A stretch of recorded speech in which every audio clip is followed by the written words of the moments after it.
My name is Lucy Scioli. I'm the head of unit of the Economic Analysis Unit in the GE Formation Society. And I've been asked to chair this afternoon's session on mapping. First of all, thanks to our distinguished speakers. We have some ambitious objective this afternoon. I will try to explain you why. In the European Commission, we are reflecting about the possibility of undertaking an initiative to help financing, to help supporting a project which foresees the mapping of infrastructure in the whole of the European Union. So the idea we have is to help supporting member states carry out a project to identify which is the available infrastructure in the European Union.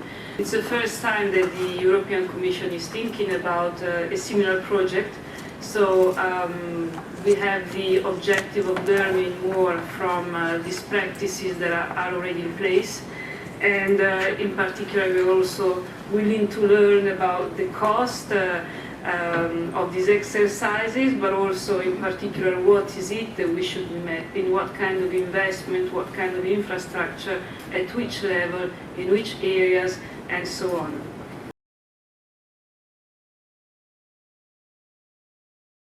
Our effort to create a national broadband map is part of another effort to support broadband planning and capacity building in each of the 50 states. So rather than us collecting all of the data at the federal level, we collected it through each individual state by providing them grants.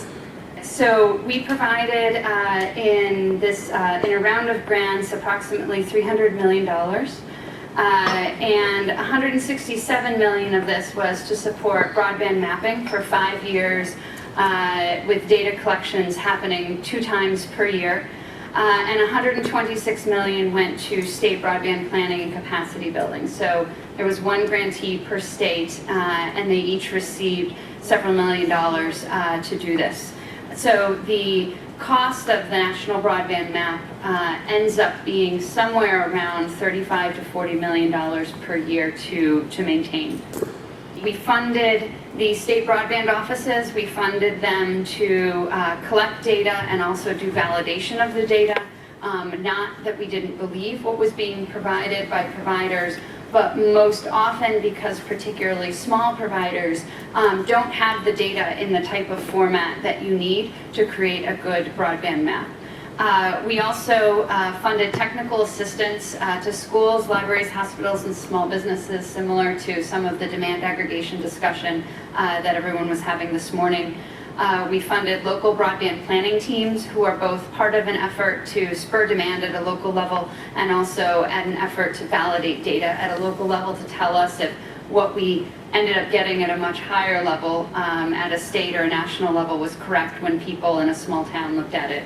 And then we also funded Gov 2.0 efforts as part of this effort. The process that most states followed was that the governor of each state designated one entity. It could be the Economic Development Department, it could be the regulatory body, it could be the Chief Information Officer, it could have been a nonprofit, developed one entity to receive the grant. They applied and received it. They contacted providers and they collected public data, they validated data, and then they combined all of those data sets and submitted the data to us. My agency worked in partnership with the Federal Communications Commission. By law, we were required to develop the map, and because the FCC obviously has such a vested interest because they're the regulatory body in the United States, we worked with them as well. So we collected broadband availability. We collected it at what's called a census block in the US, and there's about basically the entire country is split up into 8.5 million different sections. So you can see it's very granular. There tend to be just a couple hundred people who live in each census block.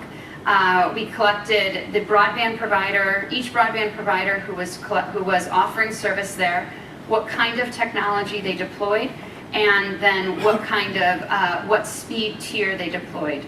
We started at 768 kilobits per second, and then we went up to greater than a gigabit.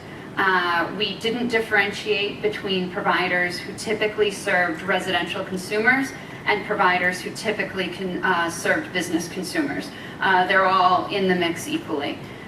We also, because we see community anchor institutions as important for aggregation and particularly for middle mile deployment, we collected information about what the middle mile, what the community anchor institutions were subscribing to. So we looked at libraries, schools, and hospitals to find out, were they subscribing to 1 megabit, 3 megabits, 100 megabits?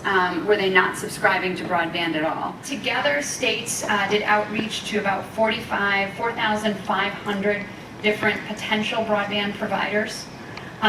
They submitted data to us on about 3,500 providers, and then we integrated that into a national data set for about 1,650. If we don't know where the broadband is, we can't do a good job of benchmarking where we need to go in the future. So we also supported state maps. There are currently about 40 to 45 individual state maps, and then we have one national broadband map. The state maps we thought were important because there may be things that a state is interested in doing that we at a national level may not need to show on the national map, but the state may want to. So when we looked at the map, there were a couple of different goals that we had. We wanted consumers and small businesses to be able to do availability searches at a very granular level. We wanted people to have data, statistics, and facts that they could use to help facilitate economic development. We wanted to have a participatory process that included crowdsourcing, and we also wanted a really open and transparent set of data. We knew people would disagree with us, and in fact, many of them already have. We wanted them to have the opportunity to take this data and do what they wanted to do with it and research it themselves and understand what our process was. We didn't want a black box. That's it.